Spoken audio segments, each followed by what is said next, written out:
Hello and welcome to Subject Matter. I'm your host, Ben Bradbury, and today we're speaking to a very interesting gentleman indeed, Rob Volpe. Rob is an astute observer and a master storyteller who puts empathy at the core of what he does. He's the CEO of Ignite 360, which is a team of professionals delivering insights, strategy, and creative to some of the world's leading brands with empathy at the heart. As a thought leader in the role of empathy in marketing and the workplace, Rob frequently speaks at conferences, corporations, workshops, and college classes on how we can use empathy better. He lives in San Francisco with his husband and 3 cats. He's a graduate of Syracuse University's Newhouse School of Public Communications, and his book, Tell Me More About That, coming out in February 2022, which will talk about practical solutions on how to solve today's empathy crisis, also appears in our interview. Today, you're going to learn the differences between cognitive empathy and emotional empathy. Not all empathy is created equal, and you have to be aware which of the two to use at work, because one is going to get you far, and I promise you one is not. You're going to learn why you need to think of empathy as a waypoint rather than a goal or a solution. And finally, we'll dig into practical ways that you can incorporate empathy more into your life by asking the right questions and building the right habits. This is a great interview packed with insights. If you're not already, go ahead and subscribe over on our YouTube channel or the podcast player that you use to not miss out on the highlight clips that we're going to be posting from this episode, along with bonus content. So without further ado, please enjoy this conversation with Rob Volpe. Rob, welcome to Subject Matter. It is great to have you here. Thank you, Ben. It's awesome to be here with you today. So you are a man that is all about empathy. And I thought we could start with understanding some of the dynamics behind empathy with an interesting example you shared with me on how actors and creatives use empathy to deliver authentic performances. Could you explain that to our audience, please? When you're an actor, and even any sort of creative, you are ultimately trying to bring to life the emotions, the feelings, the experiences of other people so that your audience can then pick up on it. They're either drawing on their own lived experiences, which may be similar to their character, or they're drawing on some other experience that elicits the same emotion that they expect would be coming from what their character is going through in that moment. So they're able to use empathy as a conduit to create between different emotions and experiences to bring a more fully realized performance to their selves. So it sounds like empathy is a gateway then to viscerally feel emotions that might otherwise be outside of our worldview, but instead to lead with curiosity and say, I wonder what it would feel if that person felt that, and then creating the space for us to step into that emotional reality. Absolutely. If you think about an author and writing, when you're reading a book, reading fiction or nonfiction is a great way to develop your own empathy skills and to imagine what it's like to be somebody else, because in the book, the author is telling you what it is. And they're helping you have those experiences and feelings. But you do need to be curious. If you're not curious, then this is all a non-starter. I think one of the things people misunderstand about empathy or have trouble taking empathy and connecting it to something else, we're always looking for the end result. Our society is like, get me to results right away. Empathy is a waypoint.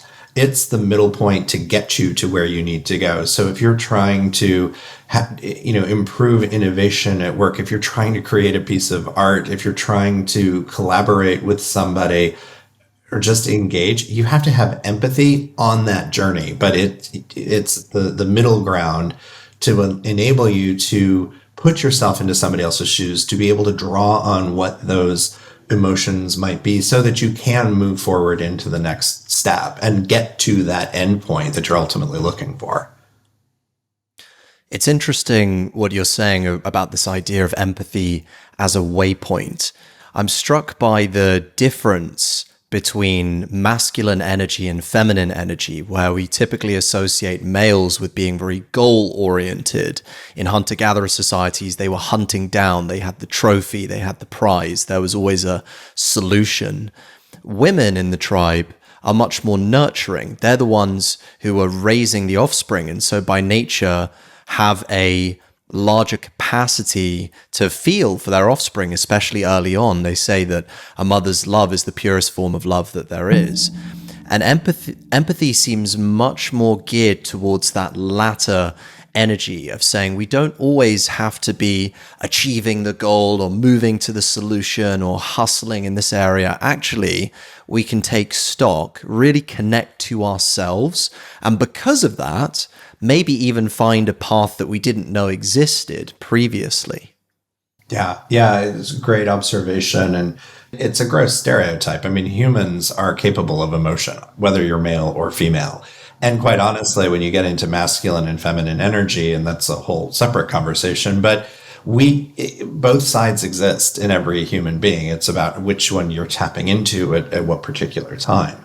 But when it gets into the sort of structure and dogma of society, yes, women were stereotypically more nurturing and emotional and empathetic, and men were more in the hunter-gatherer. And you see that play out in the workforce even. And if you think of the stereotypes from the 50s and the 60s and the sort of Mad Men society, it's still a very male-dominated field. They're hunting and gathering. Women's place was back in the kitchen, raising kids and whatever. And that still continues to this day. I mean, those sorts of big changes don't happen overnight. And if you look at the C-suite and the leadership in so many organizations, it is largely male still. And there's work to change that, but it is largely, in the United States, it's largely white and male. And so what role can empathy play if you can get those men to recognize, hey, wait a minute, I need to tap into that stereotypically feminine energy. I need to be more empathetic and understanding in order to make a better business ultimately. And that's what society is demanding with everything that's happening in the workforce and the Great Resignation. Particularly of white-collar workers, there's a huge drive for empathetic leadership, more empathetic organizations. And that requires men in particular, but even women, everyone to reassess, reconnect, and realign how they are showing up at work as well as in their personal lives, and to be more empathetic as a result. So a lot of our listeners are ambitious professionals up and coming in the workforce. And I can imagine that some of them might be thinking, if they're a white male, well, I don't want to be that person in the future who's entrenched in their view and they're not empathetic. But the truth is that person who might be a few decades ahead, they were once young as well. Their minds were malleable, they were more open-minded, they were probably more curious as well. And so this is an evolution which happens over time with one's career. So let's look at the two pools that we have here for men and for women, because I do, as you pointed out, there are some differences between how women see themselves in the workforce and how men see themselves as well. So let's discuss both. And given the stigma or the problem exists around in the United States, the idea of the white man encompassing that leadership role, what can other young men do who are ambitious? They're leading their first small team, or they're just starting to get some responsibility in their company. What can they do to remain empathetic in the roles that they're doing and to make sure that their thinking isn't hardening into this very inflexible way of thought, but that they're able to remain open and connect with their peers? There's some very encouraging data coming out in some studies. I was looking at one study that Business Solver did, and 90% of Gen Z is indicating that they're more likely to stay with an employer if their employer is empathetic. So I think you're seeing, that Gen Z is doing, we gave millennials a lot of credit for making some changes. I think we're now starting to see the influence of Gen Z, and it is different than what millennials were doing. So as you're showing up and you're getting those opportunities, there's nothing wrong with having empathy. I often talk about how, empathy is an E word that people are afraid of, like emotion, as I mentioned earlier. And because of all the baggage that goes along with it, and because people don't understand that it is this waypoint, it's a journey that, it's helping you get someplace better. So if you can start to embrace that and understand that, then you can start to move into, okay, I need to be more empathetic in order to be more successful. But being empathetic, there's two different types of empathy, if I can kind of go down this rabbit hole. Sure, yeah. There's cognitive empathy, which is more mental, rational, seeing the point of view of somebody else. I can see where you're coming from, Ben. And then there's emotional, or it's also called affective empathy. That's the much more heart. Ben, I really feel what you're feeling. I've been there. I get that. Those are two very different things. And it's really about cognitive empathy that's important and relevant in the workplace. If you're too far down into the emotional, first of all, I don't think everybody is able to as easily access it for all the things we were talking about earlier about hunters and gatherers and the way we're wired and stigma from society. And that's okay. And there are people that are really excellent at tapping into the emotional empathy. Awesome. In the workplace, though, it's really about seeing the point of view of other people, whether that's a colleague, a direct report, a leader, a business partner that's outside of your organization, your customer, your client, your consumer. You need to be able to see their point of view, understand where they're coming from in order to engage with them in a much more productive way.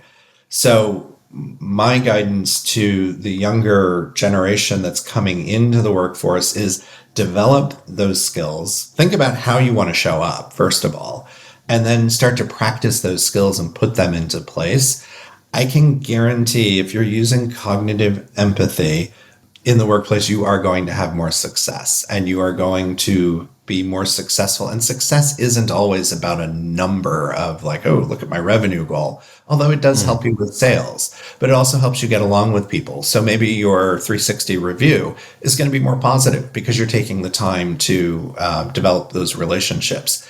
When you're in a managerial position and you've got direct reports or you're project leading a team, you're going to get a lot more collaboration. You're going to get a lot more support. They're going to appreciate you, which means you're going to, and because of the relationship that you foster, you're actually going to experience less turnover. So all of those things are going to be working together to make you a powerhouse and a dynamo in your organization. But it's the 21st century powerhouse dynamo that's leading with empathy rather than, Gordon Gekko, greed is good, and the horrible bosses that we've seen in the past. If we think about this idea of cognitive empathy, then, Rob, that people can develop in the workplace, what are some of the practices or questions or habits that our listeners can use to start developing this muscle? And maybe this could be in the interactions that they have with their manager. Maybe this could be in the interactions they have with the people that they're managing. Or this could be when they're not interacting with someone at all and they're just thinking things through or reading an email, however you'd like to take that. But what are the practical habits that we can use to start building cognitive empathy? There's been such a cry that's been getting louder and louder every year about we need to be more empathetic. But nobody was talking about how to actually do it in the moment. And it's those things that are going on in your head when you're having an interaction with somebody, rather than yes, you need to put yourself in their shoes. You need to go eat where they eat and read the books that they're reading. Those are the actions, but I wanted to really understand the sort of barriers that come up for us personally. And so as a result of that, developed the 5 steps to empathy, which are the things you need to go through in order to clear the way to get there. It's dismantle judgment, ask good questions, actively listen, integrate into understanding, and then finally using solution imagination. So the first thing you got to do is dismantle your judgment. So if you get an email from somebody, if you've got bias, a stereotype, whatever your past experiences have been with them, if you let that get in your way, then you're never going to get to a successful, positive outcome that's good for both parties. So you've got to put yourself into their shoes. You've got to be thinking about, like, where are they coming from? If you're negotiating with somebody, what are they looking for? What's the outcome that they're hoping to achieve? What am I trying to achieve? And how do we find a middle ground that will work for both people? Right now, what's getting modeled for us in society, in politics, is this zero-sum game. It's left versus right. It's my way, not your way. And that's not empathetic at all, and not really conducive to creating good business relationships and success. So it's always thinking about the other person and where they're coming from and what's going on with them. And then how do you adapt? You use that same tactic in all those other situations. That's kind of like the basics. You're dismantling your judgment. You're asking good questions if you're talking with somebody then. Like, okay, talk to me about what's going on. And it's not yes, no questions. It's very open, broad questions. How are you? How are you doing? How are you feeling about, whatever the world event is or corporate event might actually be? And one thing there, Rob, I'd love for you to underscore, why is it important to ask these open-ended questions as opposed to closed yes or no, A or B questions? Because if you had asked me a close-ended question and I had just said yes, where's that going to go? What understanding Conversation done. Stops. Yeah. Okay. You need closed questions if you're trying to affirm, okay, so you do want me to go do this, and spend $1 million on this thing. Yes. Okay, great. Closed-ended questions have their purpose, but when you're trying to get to empathy and to explore and understand, you need to have open and exploratory questions. And it's also important not to lead in your question. If you watch any courtroom dramas over in the United States, one of the objections that people will always yell out, it's like, objection, leading the witness. And that's because the lawyer's basically telling or hinting to the witness what they want them to say. They're leading them in a certain direction. And that easily comes up in our daily conversation, but then you're not going to really give me your honest sort of opinion about that. I see a couple of interesting things happening here. Number one is that by taking the time to ask an open question, we're not assuming that we have all the answers. I have been reading Never Split the Difference by Chris Voss, a book on negotiating. And in the book, he talks about how great negotiators go in expecting to uncover the information that they would be surprised to find. They are expecting the unexpected. And it's the same with, it seems to me, with these open questions, where we're not assuming that we know how the other person thinks. We're actually, as you say at the start, dismantling our judgment and just going in with as much of a blank canvas as we can.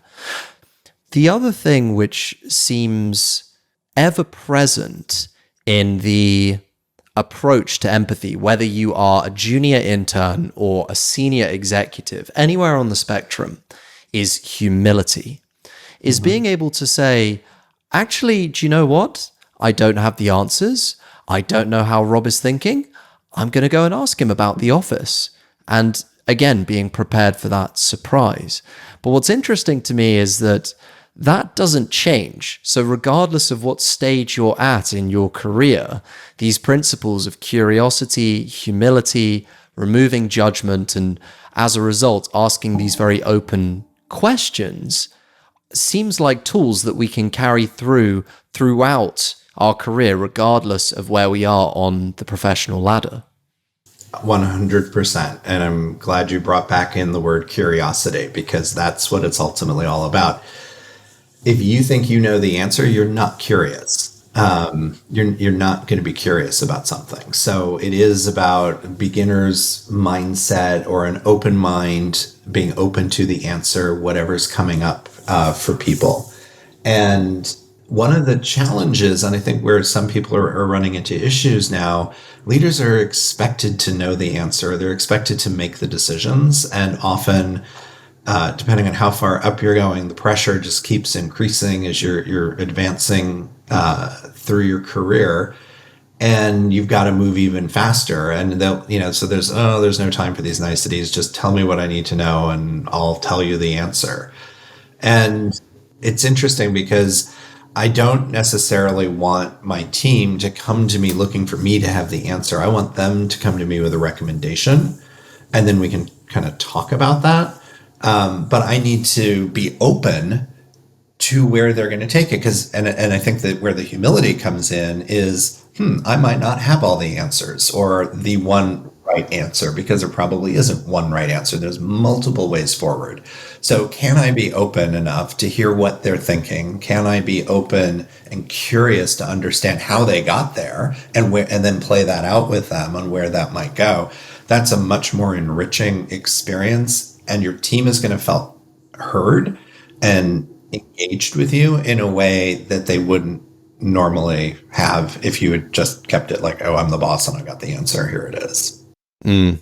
I think that's a great principle for people who are managing teams to carry forward from this, is to remember that you don't have all the answers, and the perspective that your team will have on your business is probably more specialized than you, because you're going to be managing people by virtue, and they're going to be performing a function, and they're going to know that function so much better than you. So being able to approach that with curiosity, I think, is a really strong thing.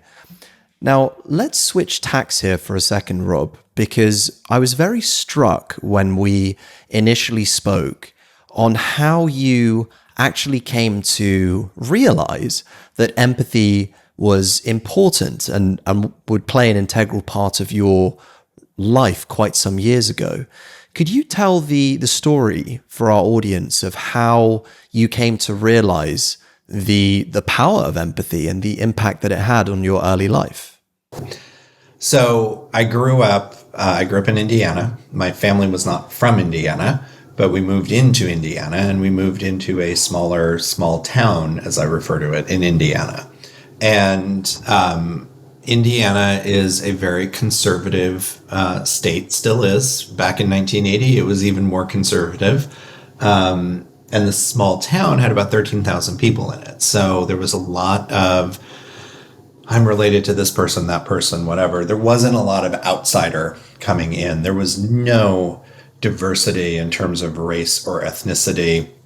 The fact that I had an Italian last name, Volpe, was very diverse and unusual. And so in 5th grade, which is when I moved into this new town and this new school, it was maybe 2 months in that one of the kids decided that, one week he told me, oh, we're going to be in competition to be valedictorian someday. And I'm like, I'm in 5th grade. I'm the oldest child. I have no idea what a valedictorian is. So go home, ask my mom, what's a valedictorian?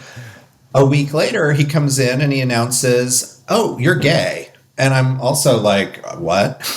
I don't understand what that is. But rumor catches like wildfire, and my life went to hell, starting with that. And, a lot of the kids started to pick up on it. It was a good put down to share with everyone. And it was really difficult. And I didn't understand why.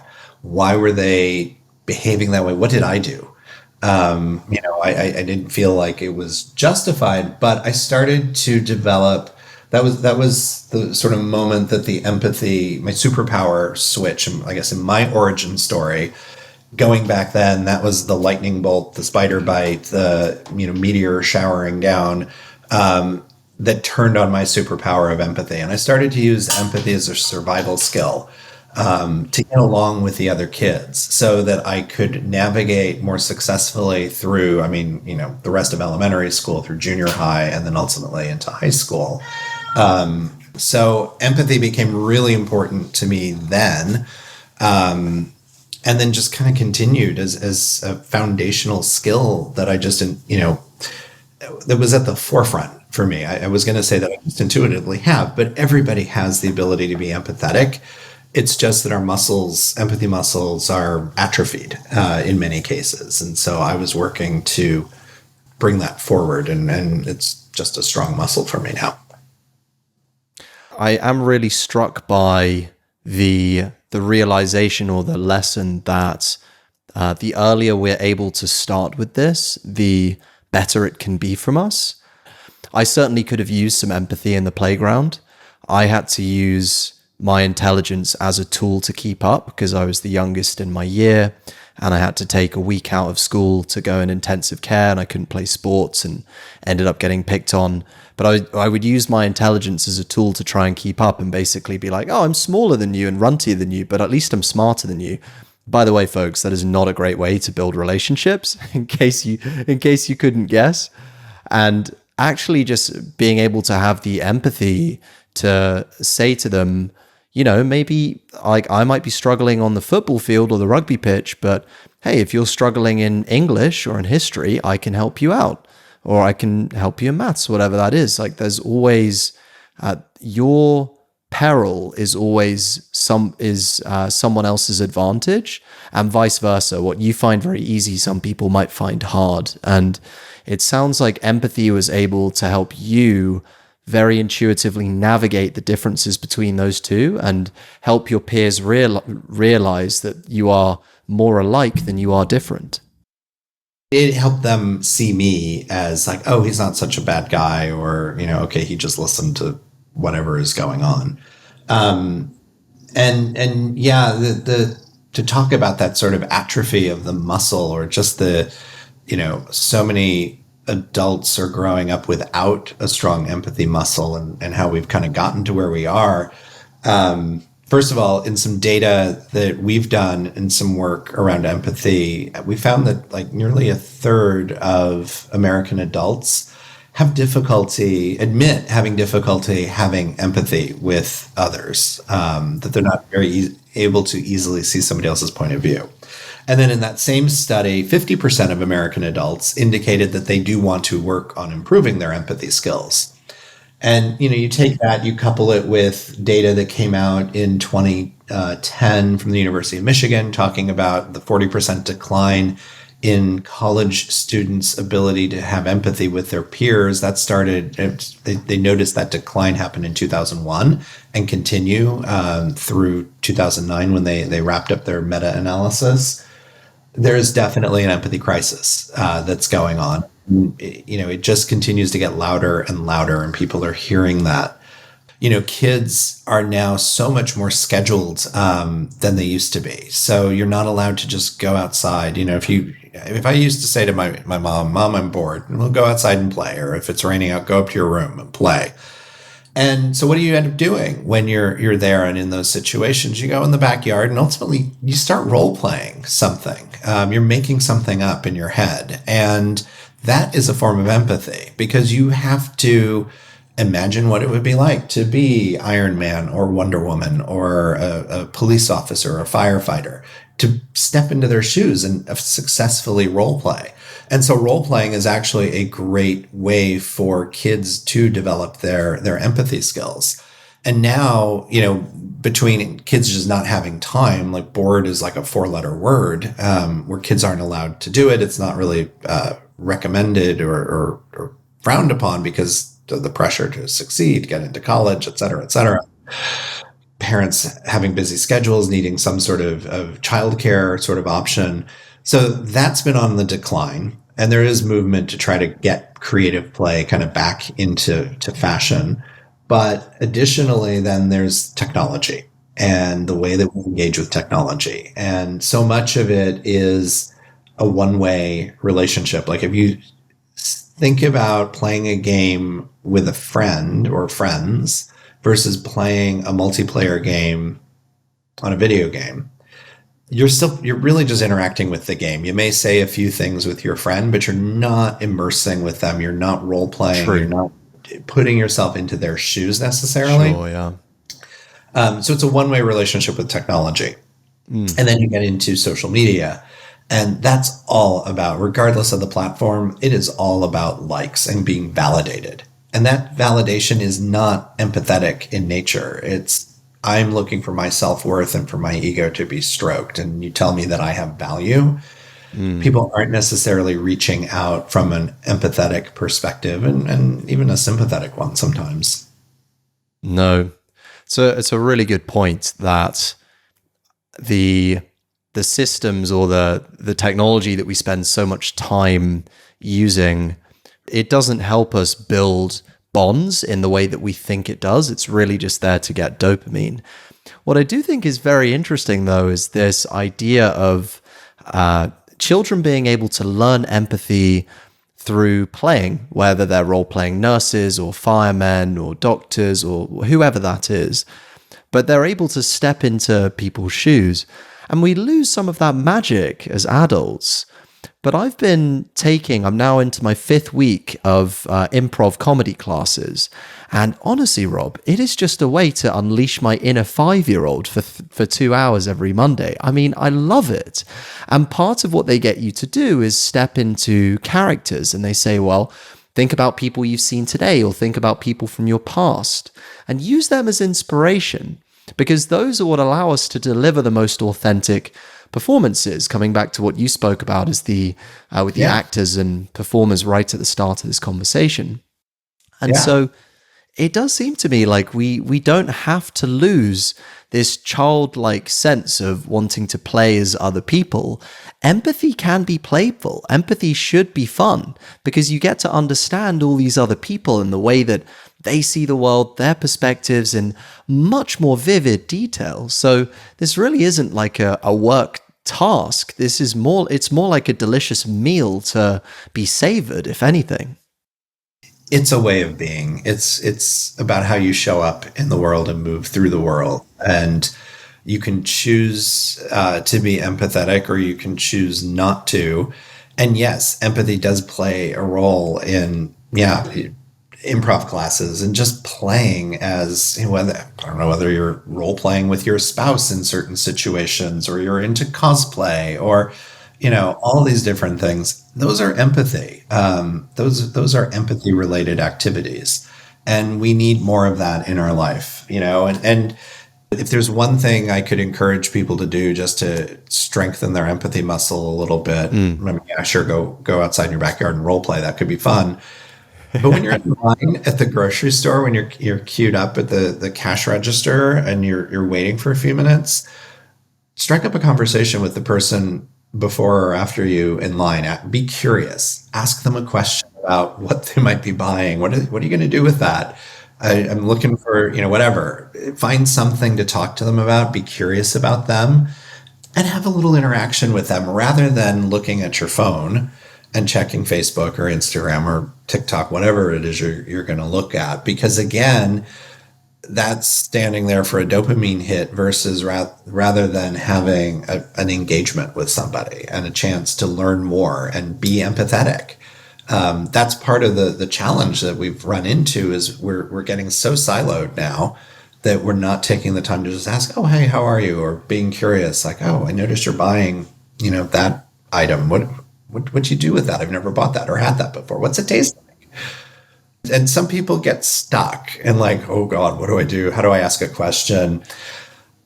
My default, I learned this when I learned to moderate 14 years ago, is just to ask, tell me more about that. Tell me more about whatever that item is that you're about to buy or eat or do or whatever. Just tell me more. It's an open question. They can take it wherever they want. And if you just have that in your head and ready to pull it out and use it, it'll be amazing. I think that's an excellent place to wrap today. This idea of empathy as a way of being, something that's foundational, being able to bring this curiosity and humility to everything that we do. But at the same time, there are very specific techniques that we can use to be more empathetic in our lives, with tell me more about that, asking open questions, or simply just putting your phone down and actually having a conversation with a stranger. So that is, I think those are some really juicy practical tips for everyone to take away, Rob. If our audience wants to learn more about how you see empathy and dig more into your ideas, where are the best places for them to keep up with you and follow your journey? Absolutely. Thanks. Two places on social media. One would be to find me on LinkedIn, Rob Volpe. Look up empathy activist, and I will show up there. You can also follow Empathy Activist on Instagram. I'd love to engage with you there and share more of my journey and hear more about yours. I also have a book coming out in February 22nd, 2022, called Tell Me More About That. This is the proof that I'm going through at the moment, but tell me more about that. Solving the empathy crisis, one conversation at a time.